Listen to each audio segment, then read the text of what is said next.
Hi guys, thank you so much for joining in. My name is Komi. Today I'll be showing you how to cut and sew this beautiful bubu with ashoke design in the most simplest way. The beauty of this dress is that it has no joining at the shoulder, it has two side pockets and a very beautiful design on the chest. As we proceed in the tutorial, I will be sharing with you the challenges you are likely to encounter and how to avoid them. I will also be sharing with you certain recommendations as to the right fabric to go for, and by the end of the tutorial, I will be showing you the final outcome of this dress. Because this dress is not going to have joining at the shoulder, I first folded it into two and then I'm folding it one more time. That means I have four foldings. If yours is not going to have joining at the shoulder, you should have something exactly as this. I will be using a neck width of 3 inches and a neck depth of 1.5 for the back. That is what I'm marking right now. Neck width of 3 inches and a neck depth of 1.5. This is me just confirming my measurements, and I'm going to connect with the help of my ruler to ensure you can see better. I am going to mark a neck depth of 7 inches for the front neckline. It's only the depth that will be different. The width is the same. Width of 3 inches, neck depth of 7 inches for the neckline. And then I'll come in by 1 inch and I will rule all the way up. I don't ever go beyond neck depth of 7 inches if I do not want the cleavage of the anything from 7.5, the cleavage of that person best bet will show. So if you don't want it to show, go for 7 inches. Right here, I just marked a shoulder measurement. A shoulder is 16, half of that is 8. I just marked 8. I won't be adding half inch to it as we always do because we are not adding the sleeve separately. From that 8 inches, I'm going to mark a preferred sleeve length. A preferred sleeve length is 13 inches. I will add 1 inch for hemming. So I'm marking 14 inches right here. The next thing I will do is to place my tape at this starting point and measure all the way to the length of the sleeve plus the allowance, of course. So I have 22 inches. I'm just going to keep this in mind.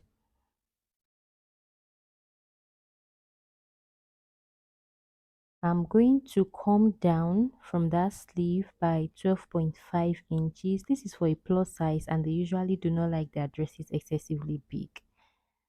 So I'm just going to leave it at 12.5. Remember we measured from here to the length of the sleeve, right? And I told you that I add 22 inches. So I will be confirming if that is what I have here. Apparently, I am about 0.5 inch behind. So I just remarked and I'm going to connect upward. What I will be marking here is a hip measurement divided by 4 plus 2.5 inches. So I will connect. I also want to confirm if I have 12.5, which is the wideness of the sleeve. Apparently, it wasn't accurate too. So I'm going to remark 12.5 here. So I'm just going to remark and connect. So a hip divided by 4 plus 2.5 gives me 15.7. That is what I will be marking all the way down till I get to the hem of the dress. So if you multiply the 15.75 by 4, that is going to give me 63 inches. So I'm going to, I'm going to stitch the two sides, right? I'm going to stitch one side with 1 inch, half inch for one side, half inch for this other side. That is 2 inches, right? 63 minus 2 inches. That gives me 61. So that 61 minus our actual hip measurement, which is 53, gives me 8 inches. Do you understand? So it means this dress, our actual measurement plus 8 inches. It means this dress is going to be free on her by 8 inches. That's 4 inches on one side, 4 inches on the other side. I don't know if you understand. our actual hip measurement divided by 4 plus 2.5. That is me calculating how free, to what extent is going to be free on our body. So after removing the seam allowance, what I have left, I minus our actual measurement from it. Then I realized that it's going to be free on our body by 8 inches. When you calculate this way, you then decide if you want it to be bigger or if you want it to be smaller. Right here, I came down by 2 inches and I'm just going to make a slight curve. This is not new to you. I've done this in a couple of my tutorials. I'm just going to cut following my marking.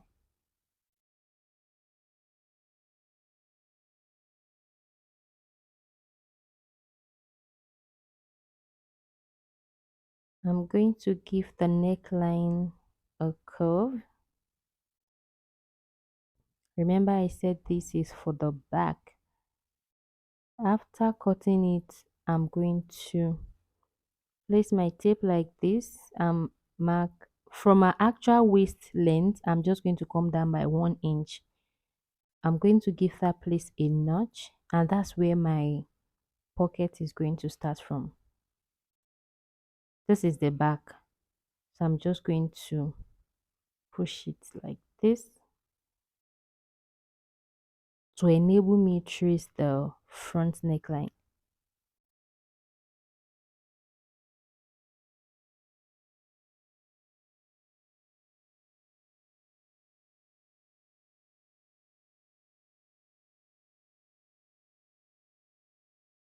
Going to trim it out.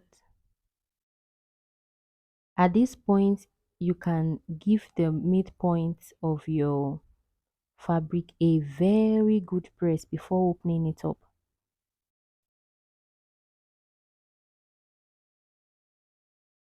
Can you see the neckline? From this end, I'm just going to mark 2 inches. I will mark 2 inches at the shoulder as well, and I'm going to connect together. So right now, as it's facing you, the marking is being done on the right. So by the time you turn it over to the right side of the fabric, this is going to be on the left. So if you want yours to be on the other side, it means you are going to do your marking the other way. Do you understand? I'm doing this on the right side, but when I flip it over, it's going to be on the left. So if you want yours to be the other side, you do it vice versa. So this way, I'm just going to make a curve all the way to the midpoint of the back neckline, which is why you really need to give it a good press before opening up. So I have given it a curve. I'm going to trim it out.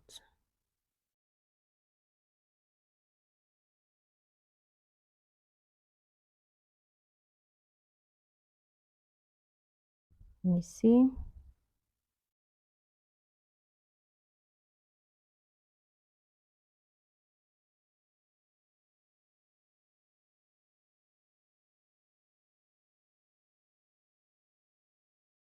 I am going to add half inch here for stitching, but I just realized that I marked it on the wrong side. I really do not need it on the wrong side. I need it on the right side. So I'll be doing this marking again. But for now, I'm just going to measure the neck round. I have 28.5. Can you see? Before we proceed with that, let's just cut the pockets. I have folded this fabric into 4. We just place my hand and trace with my chalk, and then I'll cut it out.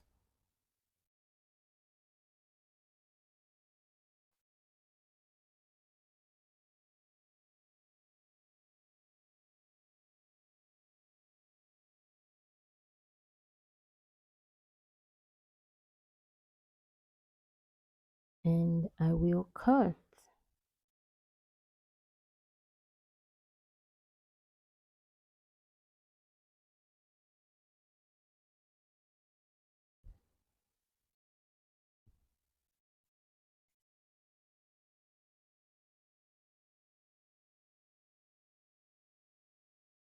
So we have 4 pieces. I said you should give it a good press. Can you see? Can you see that line? So if you measure from the left side to this side, we have 3 inches. And from here to the right side, we have 1 inch. So that side that adds 3 inches, we'll just add extra half inch to the ashoke. So we are going to have 3.5 on one side. And to that side that has 1 inch, we are going to add half inch to the ashoke. Is so we have 1.5 inches. Remember when we measured the neck round, it was 28.5 inches, right? I'm just going to round it up to 30. And then I will say I'll have 3.5 inches on one side. Like I said earlier, the next thing I will do is to locate the midpoint. And from that midpoint, I will just come down by about 2 inches.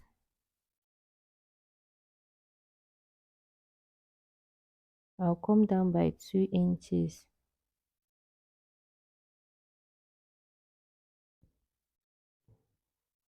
This part that has 1 inch, I'll make it 1.5.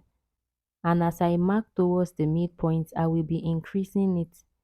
I'll be making 1.6, 1.7, 2 inches, 2.5, 2.7, 3 inches, 3.5, on and on till I get to that point. This is me just trying to straighten it, eliminating any sharp edge that may want to surface, and I'm going to trim it. I don't quite know how to explain, but I came down by 2 inches because the part that is wide is much more than the part that is tiny.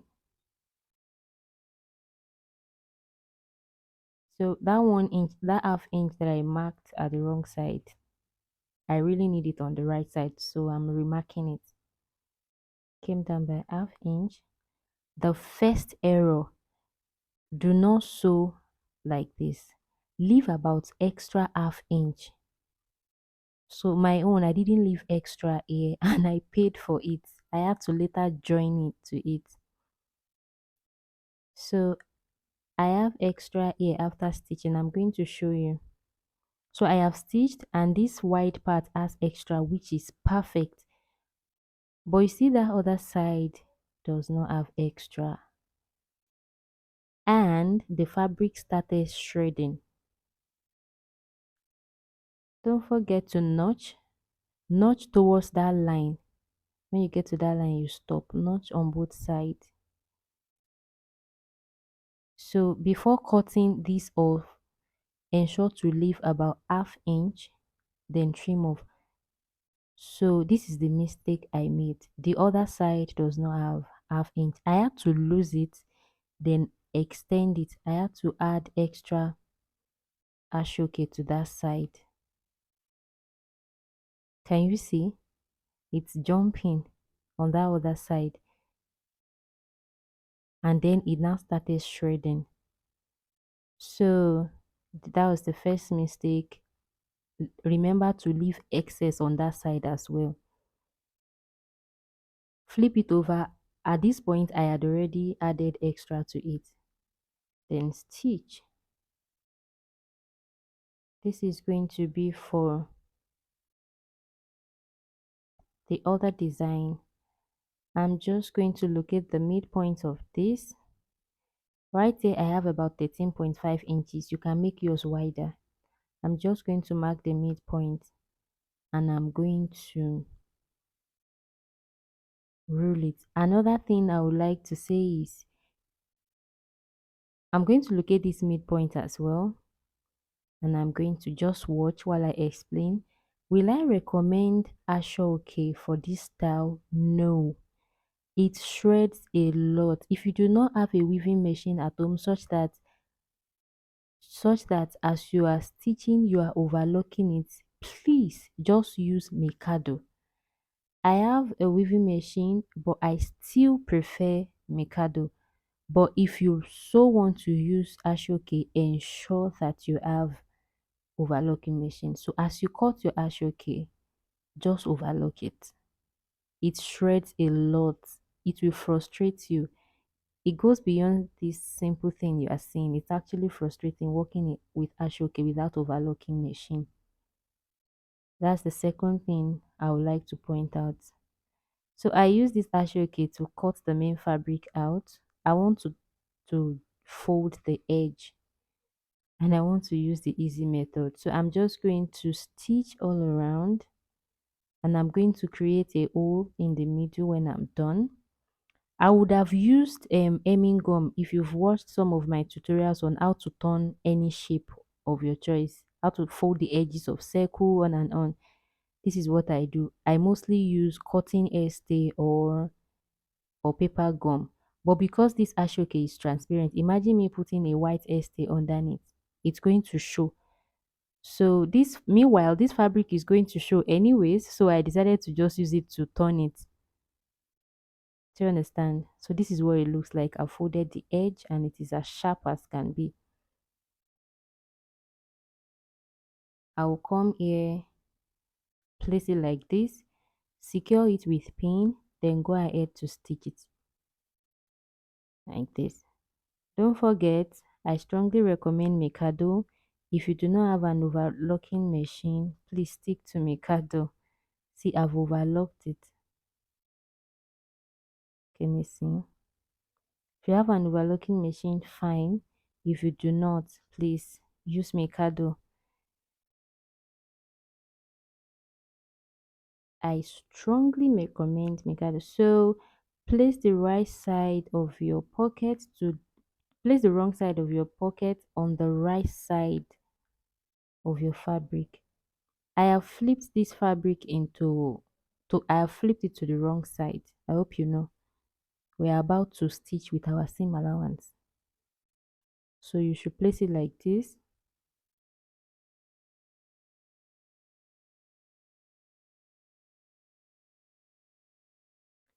Do not do it like this. If you stitch it like this, the wrong side of your pocket will be visible for everyone to see. Do you understand? Don't place it like this.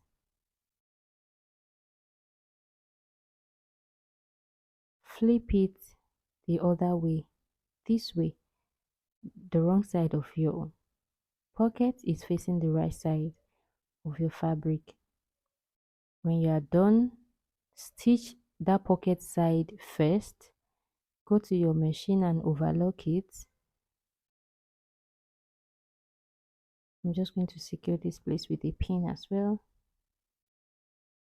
Then stitch with half an inch all the way to the end. All the way.